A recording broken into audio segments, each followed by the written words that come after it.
There's a kid in every family who somehow knows the electric bill is due before either parent says a word about it. Not because anyone told them, they just clocked the silence at dinner, the specific way a mother sighs at mail, and filed it away as something to track.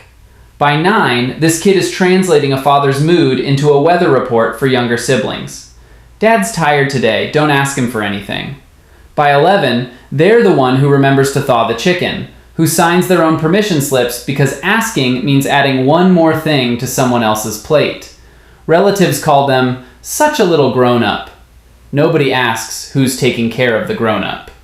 This is the story of the parentified child, and it rarely starts with a single bad day. It starts with a role quietly handed over, one small request at a time, by parents who usually aren't cruel, just overwhelmed or grieving or drowning in something the kid was never told the name of. A parent's divorce, a sibling's illness, a depression nobody in the house had language for yet. The household needed a functioning adult, and the closest thing available was a child who happened to be good at noticing things. It doesn't always look like chores. Sometimes it's emotional. The 10-year-old who becomes their mother's confidant after a breakup, hearing details a 10-year-old has no framework to hold. Family therapists have a term for this: parentification, first named decades ago by the family systems researcher Salvador Minuchin, who noticed children stepping into caretaking roles that belonged, structurally, to the adults around them. Some of it is practical: cooking, translating for parents, managing younger kids. Some of it is emotional: becoming the household's mediator, its mood reader, its unpaid therapist. Both versions teach the same lesson early. Your job here is to manage things, not to be a kid who occasionally needs managing herself. What's strange is how well these kids often do, at least on paper. They're the students teachers rely on to keep group projects moving. The employees who get handed the messiest accounts because everyone assumes they'll handle it. The friends who organize the group trip, remember everyone's allergies, and somehow end up comforting the person who was supposed to be comforting them. Competence for this kid was never really about ambition. It was a survival skill that happened to look impressive from the outside. The cost tends to show up later and quietly.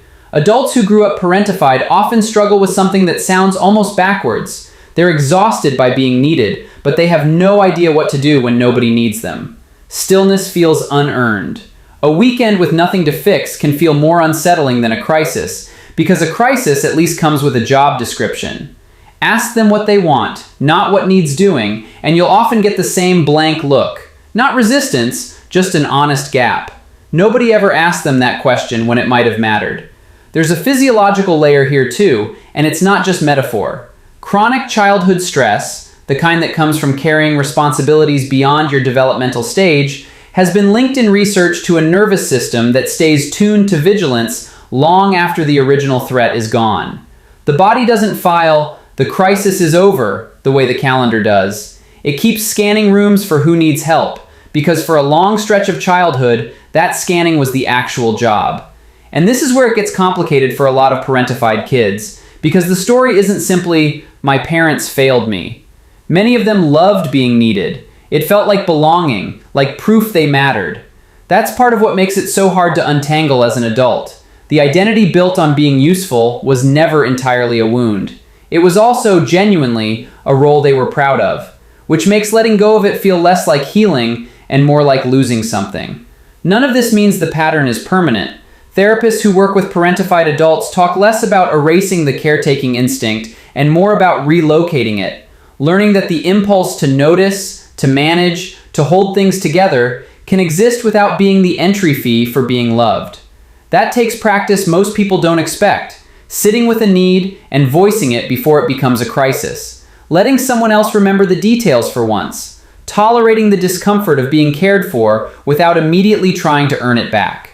So if you were that kid, the responsible one, the one who kept the house running quietly in the background before you were old enough to vote, you didn't choose that job.